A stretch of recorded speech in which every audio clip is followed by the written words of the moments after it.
3 অঞ্চলে তিনি দিলেন। সিদ্দিক আকবর রাদিয়াল্লাহু আনহু বলেন, তুমি এখান থেকে গ্রহণ করো। তিনি নিলেন, 2 অঞ্চলে নিলেন। বলে আমি এখানে গণনা করলাম প্রায় 500 মুদ্রা। কত গণার পরে দেখা যাচ্ছে বলছে 500। সিদ্দিক আকবর রাদিয়াল্লাহু আনহু বললেন, এখান থেকে আরো 500 নাও। কত হয়েছে? সিদ্দিক আকবর রাদিয়াল্লাহু তাআলা আনহু ওনাকে এই জিনিসটা কেন দিলেন?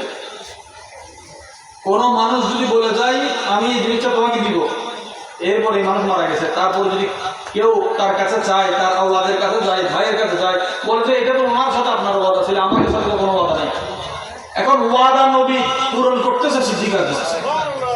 সুবহানাল্লাহ। কারণ মহব্বত করে সিদ্দিক ও শাহ বলে দিন সিদ্ধ হয়ে গেছে।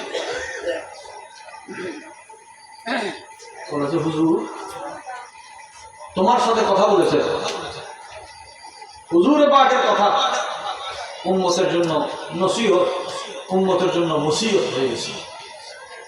তিনি আদায় করলেন। হুজুর আকরাম সাল্লাল্লাহু আলাইহি ওয়াসাল্লামের পক্ষ থেকে যখন এটা আদায় হলো, আমার প্যারা নবীজি উম্মতকে শিক্ষা দিলেন, উম্মত আল্লাহর রাস্তায় যদি 100 বার শহীদ হয়, শাহাদতে সব গুনাহ মাফ হয়ে যায়, কিন্তু কর্জ মাফ হয় না। কর্জের কথা কেন বলছি? কর্জের অনেক ধরনের কর্জ আছে যেগুলোকে আমরা কর্জ মনে করি না। একজন মানুষ মারা গেল, তার সন্তান হক পাবে কিনা? সন্তান মানে ছেলে হক পাবে, মেয়ে হক পাবে না, ভাই পাইলে বোন পাবে না, স্বামী স্ত্রী পাবে না, মা পাবে না। তাহলে আল্লাহ তাআলা যেই হকগুলো, ফরায়েজের হকগুলো বন্টনের তরতিব সহ, অঙ্ক যোগ বিয়োগ গুণ ভাগ সহ আল্লাহ স্পষ্ট করে দিয়েছে। সুবহানাল্লাহ। কেউ যদি কেউ হক না দিয়ে মারা যায়, এটাও তো কর্জ হিসেবে রয়ে যায়। এখন আমি মনে করতেছি এটা আমার বাবার সম্পদ, কিন্তু এটা আমার ফুফুর কর্জ হিসেবে রয়ে গেল। ফুফুও জানে না যে এটা কর্জ, তাহলে না জানার ফলে এই কর্জের ভার বাবার গ্রহণ করতে হবে না। সন্তান অনেক কাজ বাবার জন্য করতেছে, তাহলে এই সম্পদ যে বন্টন হচ্ছে না, আপনি আপনার মেয়েকে মহব্বত করেন, তার মানে আপনার বাবাও আপনার বোনকে না। আপনার মেয়ের কোন ধরনের ভবিষ্যৎ আপনি চান? নিশ্চয়ই আপনার দাদাও আপনার ফুফুর একই ভবিষ্যৎ। দেখেন হুজুর আকরাম সাল্লাল্লাহু আলাইহি ওয়াসাল্লামের কাছে গেলেন, ইয়া রাসূলুল্লাহ, ওনার নাম হচ্ছে সাদ রাদিয়াল্লাহু আনহু, তিনি উহুদের ময়দানে শহীদ হয়েছেন। বলে আমার স্বামী সাদ আপনার সাথে উহুদের মাঠে শহীদ হয়েছে। আমার ইয়া রাসূলুল্লাহ 2টা মেয়ে, আর কেউ নেই। তার বাবা মারা যাওয়ার পর তার ভাই এই জায়গাগুলো দখল করেছে। হুজুর বললেন তাদের তাদেরকে ফিরিয়ে দাও। কারণ যে যতটুকু হজম করতে পারবে সে যেন ততটুকু খায়। হজম শক্তির বাইরে খেলে মানুষ মারা যায়। মানুষ কি হয়? বলে কেউ যদি 1 ইঞ্চি জায়গা যদি কেউ দখল করে, বরাবর 7 জমিন তার গলায় ঝুলিয়ে দেওয়া হবে। এখন যে 1 ঘন্টা, 1 খানি, 1 দুন সমান কদম,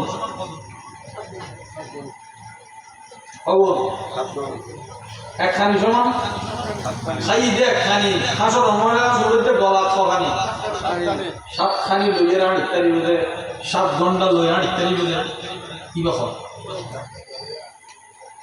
যে দূরাও দেখতে দূর থাকে। এখন যদি হতে না পারা যায়, আমি আরো দেখতে না পারা যায়, কারণ যিনি আসলে হাত নইলে সরল হয়ে যাবে। সাকিউল কওমে আখিরুহুম শুরবা, যিনি বন্টন করেন তিনি শেষে নেন। আমাদের এখানে কি হয়, যে বাড়ে সম্পদ বন্টনের মধ্যে, বৈঠকের মধ্যে ছোটদের থেকে শুরু করবে। তারা মা বাবার আদর পেয়েছে কম, বড়রা মা বাবার সময় পেয়েছে আপনি একদিন বেশি হলে বাবাকে বাবা বেশি ডাকার সুযোগ পেয়েছেন, মাকে মা বেশি ডাকার সুযোগ পেয়েছেন, এটাও সম্পদের চেয়ে দামি। এটাও সম্পদের চেয়ে দামি। কোন সময়? বলে আমি 1 বছর বেশি আমার বাবাকে বাবা ডেকেছি। ছোট ভাই যে হায়াতটা পেয়েছে আপনি কিন্তু সেটাও পাচ্ছেন, ছোট বোন যে জিনিসটা পাচ্ছে সেটাও পাচ্ছে। বাবা মাকে বাবা মা ডাকা এটা হচ্ছে বড় সম্পদ, এটা আমরা ভুলে গেছি। আজকে কত মানুষ আছে চাইলেও বাবাকে ডাকতে পারে না, মাকে ডাকতে। আমার প্যারা নবীজি হযরত উম্মে আইমান রাদিয়াল্লাহু তাআলাকে নিয়ে মদিনাতুল মুনাওয়ারা থেকে ফিরছেন মা আমিনার সাথে রাদিয়াল্লাহু তাআলা। রাস্তার মধ্যে ওনার ইন্তেকাল হয়েছে। আল্লাহর হাবিব ওই আবহাওয়া এই জায়গায় এখনো গেলে আপনার দিল ফেটে যাবে। আমার একবার সুযোগ হয়েছে যাওয়ার, কিন্তু জালিম সরকার সৌদি হুকুমত ওইখানে গেলে গাড়ি সহ জেলে পাবে, ড্রাইভারের জিন্দগি শেষ। হাজি না আপনি গাজী, আপনি ব্যবসায়ী, কিছু দেখবেন না, ওইখানে গেলে আপনার লাইফ শেষ। এই পাহাড়ের উপর কিভাবে হুজুর ওনাকে দাফন করলেন, কিভাবে ওইখান থেকে আমার পেয়ারা নবী মক্কা শরীফ আসলেন, এবং যতবারই তিনি সেই রাস্তায় যেতেন, একবার মা এসে সিদ্দিকা রাদিয়াল্লাহু আনহা দেখেছেন আমার পেয়ারা নবী কাঁদতে কাঁদতে কাঁদতে কাঁদতে মা আমিনার রওজা শরীফের উপর। মা বাবার কবরে যাওয়া এটা মা বাবার জন্য নিয়ামত, সন্তান যেতে পারাটা তার জন্য নিয়ামত। বদনসিব ওই সমস্ত মানুষ যাদের ফতোয়ায় নিজেদের কবর জিয়ারত হারাম হয়ে যায়।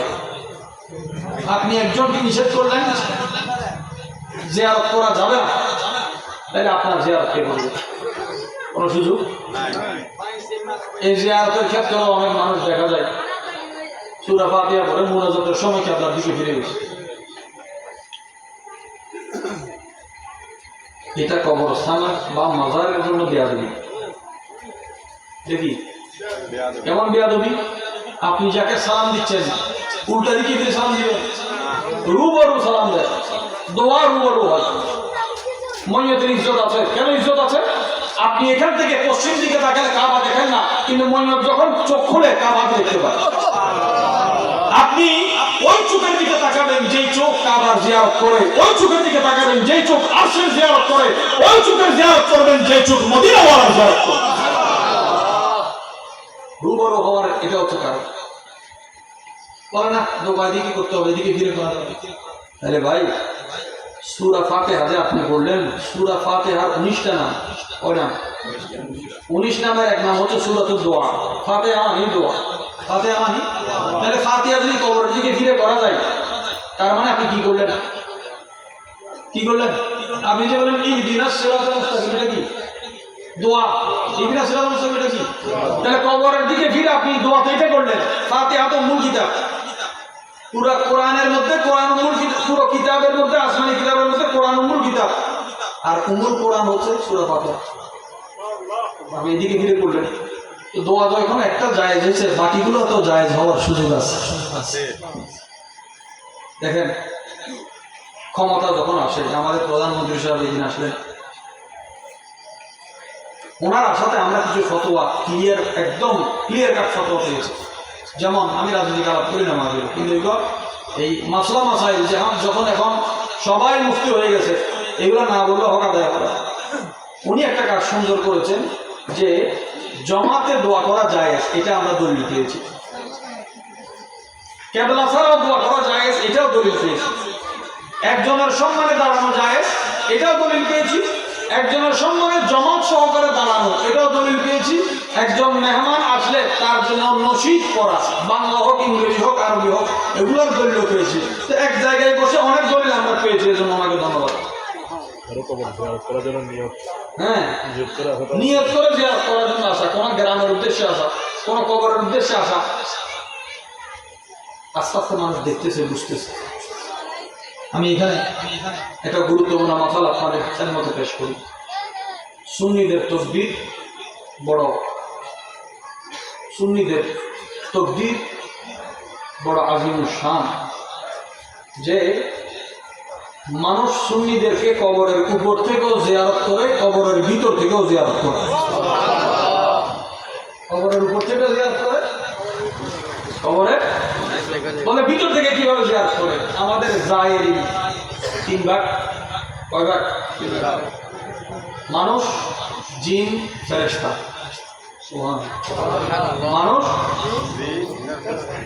মানুষ এবং জিন কবরের উপর থেকে জিয়ারত করে, ফেরেশতা কবরের ভিতরে জিয়ারত করে।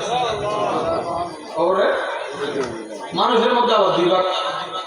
1 ভাগ উপরে বসা অবস্থায় ভিতরের হাল দেখে, উপরে বসা অবস্থায় কাশফুল কুবুর। এখন যারা অস্বীকার করবে, কিন্তু আপনারা এই আমার কথা যদি 19-20 লাখ, আপনারা এখানে আপনাদের ওবাইদিয়া মাদ্রাসা আছে, অন্যান্য জায়গা থেকে ওনাদের কিছু আদব আখলাক এলম মোটামুটি ঠিক আছে, ওনাদেরকে জিজ্ঞাসা করবেন। হাজী ইমদাদুল্লাহ মুহাজির মক্কি রহমতুল্লাহ আলাইহি, ওনার নাম বললে ওনারা একদম চুপচাপ হয়ে যাবে। ওনারা এগুলোর উপর কিতাব লিখেছেন যে কবরে বসে কবরের ভিতরে দেখা যায় কিনা। ওনাদের কিতাবে লেখা আছে দেখা যায়।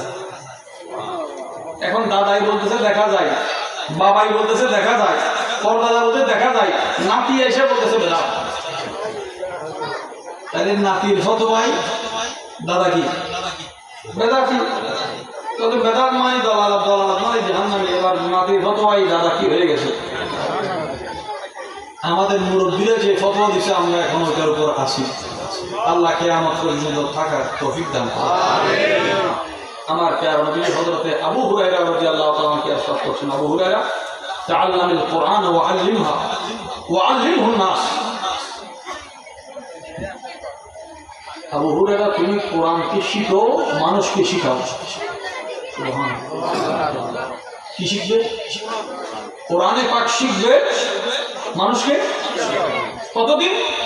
বলে যতদিন না মত আসে, যতদিন না মত পর্যন্ত। যেই বান্দা কোরআনে পাকের সাথে সম্পৃক্ত থাকবে, এই বান্দা যখন মারা যাবে ওই বান্দার কবরে ফেরেশতারা জিয়ারত করতে আসবে।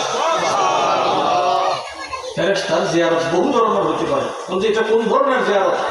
বলে এটা আম জিয়ারত নয়, বরং মানুষ যেভাবে আল্লাহর ঘরের হজ করার জন্য যায়, হাজিরা যেভাবে, মুমিনরা যেভাবে হজের জন্য সফর করে, ফেরেশতারা জামাত দলবদ্ধ হয়ে আপনার কবরের জিয়ারত করবে। ফেরেশতার জিয়ারত বেহিজাব। কি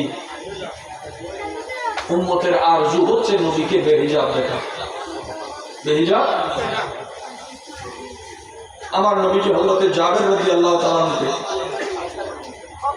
বললেন, তোমার বাবা বড় সৌভাগ্যবান, তোমার বাবার সাথে আল্লাহ পর্দার কথা বলেছে। আর কেন মহব্বত করে কি ছাড়া? পর্দা ছাড়া কথা বলেছে। কে? ওনার নাম হযরত আব্দুল্লাহ। উহুদের মাঠে শহীদ হয়েছে। উহুদের মাঠে শহীদ হওয়ার পর বাবাকে দাফন করা হয়েছে। ছেলের দিলে দিলে একটা আরজু আছে, আমার বাবাকে আমি আলাদা করে একটা মাজারে, ওনার কবর আলাদা করব, কারণ ওনাকে গণকবর দেওয়া হয়েছে। হুজুরের কাছে অনেকদিন পর আরজু যাওয়ান, হুজুর আমি চাই আমার বাবাকে আলাদা দাফন করব। তো কবর তো গণকবর, একটা করলে অনেক দেখা যায় না। আমার প্যারা নবী না বলেন নাই, বলে অনুমতি দিলেন। ইমানদারের কবর বলতে খোলো, দেখা যায় যেভাবে দাফন করেছে বরাবর।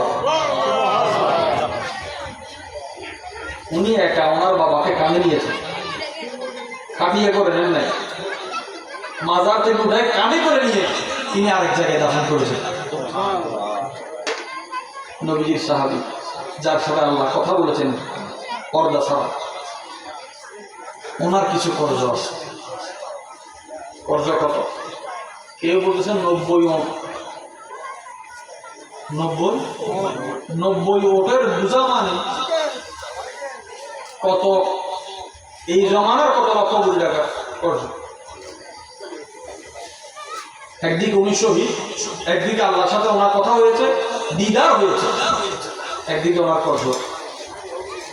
হুজুরের কাছে আসলেন, ইয়া রাসূলুল্লাহ আপনি তো বলেছেন নবীজির কত সুন্দর ফরমান যে আমার উম্মতের সবচেয়ে কাছে আমি নবী, তার জানের চেয়েও কাছে। তো জানের সাথে যখন কাছে, আমাদের উপর নবী একটা হক পাবেন, নবীর উপর আমরা একটা হক পাবো। আমরা বান্দার উপর, আমরা আল্লাহর উপর একটা হক পাই, আল্লাহ আমাদের উপর একটা হক পাই। কি হক? বলে বান্দার হক হচ্ছে বান্দা আল্লাহর হক আদায় করবে কিভাবে? আল্লাহর সাথে কাউকে শরীক করবে না। আর আল্লাহ বান্দার হক কিভাবে পূরণ করবেন? বলে আল্লাহ বান্দাকে আযাব দিবেন। বান্দা শিরক থেকে মুক্ত হবে মানে আযাব থেকে মুক্ত হবে। আর হুজুরের দামানে থাকলে শাফাত নসিব হবে। হুজুর আকরাম সাল্লাল্লাহু আলাইহি ওয়াসাল্লাম খেজুর বাগানে গেলেন, সাহাবায়ে কেরামকে বললেন, বলে খেজুর ডাল যা আছে খেজুর ওখানে লাগানো আছে, বলে আমার সামনে রাখো। ডাল কেটে কেটে এসে হুজুরের সামনে রাখা হবে, সব এখানে হুজুরের সামনে। একজন কর্জ আদায় করতে না পারলে সমাজ তার জন্য মেজবান না করে সামাজিকভাবে কর্জ আদায়ের ব্যবস্থা করবে। এটা বড় ইহসান হবে। এটা বড় কি হবে? ইহসান হবে। হুজুরের সামনে খেজুর রাখা হলো, আমার নবীজি সেখানে বসলেন, দেখলেন, কিছু করলেন।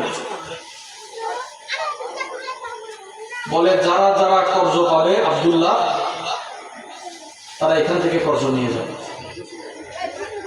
কর্জ সাহাবী, কর্জ উম্মতের আদায় করতেছে কে? মোহাম্মদ বিন আল্লাহ তাআলার হাবিব যিনি বলেছেন উম্মত তোমার যদি কর্জ থাকে, কর্জ আদায়ের সামর্থ্য থাকে, না থাকে আমি নবীকে বলো, আমি নবী তোমার কর্জ আদায় করব। জগতে কেউ কারো ভার নেয় না, যিনি আমাদের বোঝা বহন করার জন্য আগ থেকে পয়গাম দিয়েছেন, আমাদের কষ্টকে অনুভব করতেছেন। আজিজুন আলাইহি মা আনিতুম হারিসুন আলাইকুম বিল মুমিনিনা রাউফুর রহিম। ওই প্যারা নবীজি একের পর এক যত পাওনাদার আছে সবাইকে দিতে দিতে দিতে দিতে হযরত জাবের ওখানে তাকিয়েছে, বলছে আমরা যত এনেছি এখানে তত হওয়ার কথা নয়, কিন্তু দিতে দিতে ওনার সমস্ত কর্জ আদায় হয়ে গেছে। কর্জ তো আদায় হয়ে গেছে, কিন্তু ওই খেজুর বরাবর। খেজুর এটা আমার নবীর একটা বড় শান ছিল। হুজুর আকরাম সাল্লাল্লাহু আলাইহি ওয়াসাল্লাম মসজিদে নববী শরীফে বসা একদিন নবী পাক কথা বলতেছেন, হযরতে আবু তালহা রাদিয়াল্লাহু তাআলা হঠাৎ করে নবীর আওয়াজ শুনলেন, বলে সামি'তু সাওতা রাসূলিল্লাহি সাল্লাল্লাহু আলাইহি ওয়াসাল্লাম। হুজুরের আমি আওয়াজ শুনে আমার মনে হয়েছে যে হুজুরের শরীরটা খাবার নাই, ক্ষুধা আছে। ক্ষুধার্ত অবস্থায় মানুষের আওয়াজ নরম হয়, বলে আওয়াজে বোঝা যাচ্ছে নবীজির ক্ষুধা আছে। তিনি আনাস রাদিয়াল্লাহু তাআলা হুজুরের বড় খাদেম ছিলেন, খাদেম রাসূলুল্লাহ ছিলেন। কত বড় খাদেম, কত বড় আশিক, কত বড় খুশনসিব। হয় হয় ওনাকে নিয়ে গেলেন, ওনার বিবি উম্মে সুলাইম রাদিয়াল্লাহু তাআলা আমাকে বললেন, বলে খাবার আর কি আছে? বলে জবের রুটি আছে, আর কিছু তো নেই। বলি রুটিগুলো দাও, কারণ হুজুরের আওয়াজ শুনে মনে হয়েছে হুজুর ক্ষুধার্ত। আমার মনে হচ্ছে, আমি বুঝেছি যে তিনি ক্ষুধার্ত, তো রুটি আমাদের এখানে পেপার দিয়ে রাখে, আরবের রুটি কাপড় দিয়ে রাখে। তিনি একটা ওড়না নিলেন, ওড়নার মধ্যে রুটিগুলো পেঁচায় আনাস রাদিয়াল্লাহু তাআলা রুটি করে দিলেন। আমার নবীর দয়াবান, ওনার দরবারে যাকে যদি কাউকে দেখে বলে নিজে খাওয়ার আগে আরেকজনকে দিয়ে দিবে, এই জন্য কোথায় ঢুকে দিছে? কাপড়ের ভিতরে ওনা দিয়ে আবার এটাকে সুন্দর করে না বোঝা না যায় মতো বেঁধে দিলেন জবের রুটি। হুজুর আকরাম সাল্লাল্লাহু আলাইহি ওয়াসাল্লাম হযরত আনাস রাদিয়াল্লাহু তাআলাকে দেখে বললেন, বলে আরসালাকা আবু তালহা, তোমাকে আবু তালহা এখানে পাঠাইছে? বলে ইয়া রাসূলুল্লাহ জি। বলে লিতিআম, খাবারের জন্য? বলে জি। হুজুর পাক আর কোনো কথা না বলে উপস্থিত সবাইকে বললেন, বলেন চলো আবু তালহার ঘরে। এখন খাবার দিছে কয়জনের জন্য? এইখান থেকে হুজুর উঠে আসলেন। হুজুর যখন আবু তালহা রাদিয়াল্লাহু আনহু ঘরে আসলেন, আবু তালহা রাদিয়াল্লাহু তাআলা ডাকলেন, দেখেছে আমার প্রিয় নবী একা আসেন নাই, প্রায় 70 থেকে 80 জন। তাড়াতাড়ি ওনার স্ত্রীকে বলেছে, উম্মে সুলাইম কি আছে? আমার তো মেহমানদারি করার মতো কিছু নাই। ঈমান অনেক বড় জিনিস, তাওয়াক্কুল অনেক বড় জিনিস। ওনার স্ত্রী বলতেছে, হুজুর যখন এসেছে ব্যবস্থা তো হবে, তুমি অন্তর খুলে হুজুরকে আমন্ত্রণ জানাও যে এই নবীর কদমের জন্য আরশ ইন্তজার করে আজকে ওই প্যারা রাসূল তশরিফ এনেছে। হুজুর তশরিফ আনলেন, ওদের রুটি, বলে রুটির সাথে আর কি আছে? শরীয়তের একটা মাসআলা এখানে গুরুত্বপূর্ণ। কেউ কারো বাড়িতে মেহমান হিসেবে গেলে খাবার আর কি আছে তালাশ করা নিষেধ। তালাশ করা মেহমানদারি জানা তো বাস। এই অবস্থায় যদি কোনো কিছু চাইতে হয়, এটার জন্য তাকে অতিরিক্ত অনুমতির জরুরত আছে, অনুমতির অথবা ক্ষমার জরুরত আছে, যে ভাই ক্ষমা করবো। হুজুর আকরাম সাল্লাল্লাহু আলাইহি ওয়াসাল্লাম বললেন, তোমার ঘরে আর কি আছে? আমার নবী সাহেব শরীয়ত, ওনার ইখতিয়ার আছে, তিনি মুখতারে করুন।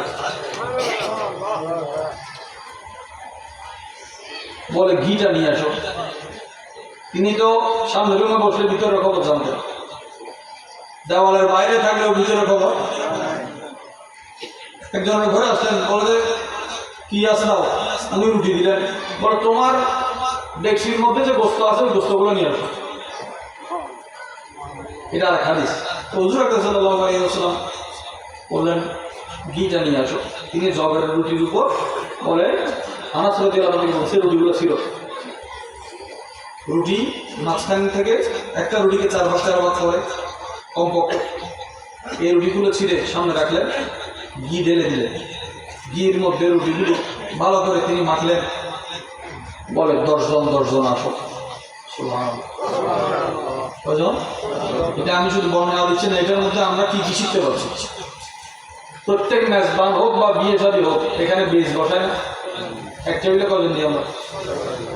6 জন দিই, নত 12 জন দিই। এখন 8 জন একটা আছে, 10 জন দিবেন, খাবারের বরকত হবে। কত? 10 জন। হুজুর বলেন 10 জন আসো। এখন এই 10 জন খাওয়া পর্যন্ত, বাকি যদি মানুষ 80 জন হয়, 10 জন ভিতরে বাইরে কজন? এই 70 জন, এই 10 জন খাওয়া পর্যন্ত অপেক্ষা করবে নাকি চিল্লাচিল্লি করবে? আমরা কয়েকটা সময়ে একদম ধৈর্য আমাদের থাকে না। একটা জানাজার মাঠে অত ওয়াইফ বলতে আমার শুরু হইল, এহসাস নেই। জানাজা যেমন ইবাদত, জানাজার মাঠে নীরবতাও ইবাদত। হয়তো তসবিহ করবে, নজর চুপ থাকবে। আপনার জবানের দাম কেমন? 5 জন দরবেশ হযরতে খাজা বাবা ফরিদ বিন গঞ্জ রাহমাতুল্লাহ দরবার আসলেন। বলে হুজুর আমি হজে যাচ্ছি, আমরা হজে যাচ্ছি, যাতায়াত খরচ নাই, আপনি যদি কিছু একটু দেখতেন। ওই 5 জন দরবেশ বাবা ফরিদ বিন গঞ্জ রাহমাতুল্লাহ দেখলেন, দেখা যায় খেজুর বিচি 5টা পড়া, খেজুর না কি খেজুর আর কি বিচি বীজ আছে। তিনি 5টা নিয়ে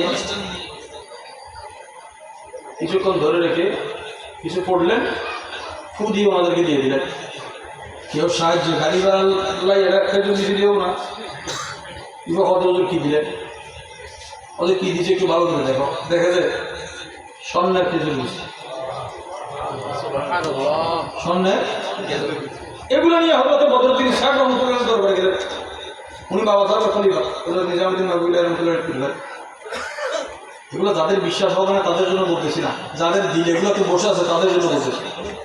আমরা অনেক সময় বাতেলরা কি মনে করতে করতে করতে আমাদের দিলের খোরাকে আমরা মারি হয়েছি। ইতের মরাইতে গরম হয় না, ইতের মরাইতে মরক হয় না। আর জবাব দিতে দিল না, আর জবাব দিলে 2 জন আছে। ইয়ে নারা প্রশ্ন ছিল ওই দিন আর উদ্দি সৈন্য মানুষ আছে, ভিতরে সৈন্য মানুষ আছে, আছে না নাই? মানান না মানান দুটো জিনিস। বদরুদ্দিন শাহ রহমতুল্লাহ দেখলেন, বলো যে খেজুর বীজ কিভাবে স্বর্ণ হয়? বলে তিনি বাবা ফরিদ বিন মাসউদ গঞ্জ শাহ রহমতুল্লাহ খেজুর বীজের উপর দরুদ শরীফ পড়ে ফু দিয়েছিলেন। কি আজকে সেই জবান কোথায়? দরুদ তো আছে, প্রত্যেকে জবান আছে। রবিউল আউয়াল শরীফের উপলক্ষে আমরা কি করতে পারি? প্রথম কাজ 1,25,000 বা 1,00,000 বারের একটা দরুদ পাকের খতম ধরে নেয়। কয়বার? 1,25,000। বা আপনি যতবার আপনার দিন যতবার বলে ততবার একটা দুরূদ শরীফের খতম বলে যে এতটুকু আমি করব। আমার প্যারা হাবিব এসেছেন এই মাসে, মক্কা শরীফ ছেড়েছেন এই মাসে, মদিনা শরীফ এসেছেন এই মাসে, দুনিয়া থেকে পর্দা নিয়েছেন এই মাসে। এই মাসে উম্মতের সাথে সবচেয়ে বেশি হুজুরের মুহাব্বত হয়েছে। হুজুর রবিউল আউয়াল শরীফ আসলেন, আমরা দুরূদ শরীফ পড়লাম, হুজুরের দরবারে নজরানা পেশ করলাম। হুজুর আকরাম সাল্লাল্লাহু আলাইহি ওয়াসাল্লাম যে যত বেশি দরুদ পড়বে সে তত বেশি কাছে থাকবে, যে যত কাছে থাকবে সে শাফাআত তত বেশি পাবে, তত আগে পাবে। আমরা যে নগদ বুঝি আসল নগদটা এখানে, বাকিটা বাকি রয়ে গেল। আল্লাহ বুঝার তৌফিক দান করুন। হুজুর আকরাম সাল্লাল্লাহু আলাইহি ওয়াসাল্লাম দর্শন করে এসে বসালেন। যারা বসলেন তারা খেলেন, মন ভরে গেলেন। খাওয়ার পর বলা যায় বাকি 10 জনকে আসতে যাবে। এভাবে করতে করতে বলে 70 থেকে 80 জন, মানে 7 বেজ 8 বেজ খাওয়া শেষ, খাবার এখনো বাকি রয়ে গেছে। হুজুর ওই খাবারের উপর হাত মোবারক রেখে কি জেনে পড়েছিলেন? হুজুরের যা ইচ্ছে পড়েছিলেন, ওনার হাতেই তো বরকত, হাতেই তো। হুজুর আকরাম সাল্লাল্লাহু আলাইহি ওয়াসাল্লাম যে দয়া করেছেন, মহাব্বত করেছেন উম্মতের ক্ষুধার জন্য। সাহাবী খেয়াল করতেছে নবীর ক্ষুধা লাগছে, আমার নবী দেখে যে আমি নয় 80 জনের ক্ষুধা লাগছে। আমার প্যারা হাবিব হুজুর আকরাম সাল্লাল্লাহু আলাইহি ওয়াসাল্লাম সামাজিকতাকে এইভাবে রক্ষা করেছেন। আমরা বিশেষ করে দরবারি যারা আছি, আমাদের এই হক আছে, আমরা সমাজকে কিভাবে রক্ষা করব, সমাজকে কিভাবে আমরা কন্ট্রোল নয়, সবাই আছি কন্ট্রোল করার জন্য, কন্ট্রোলের দায়িত্ব নিলাম।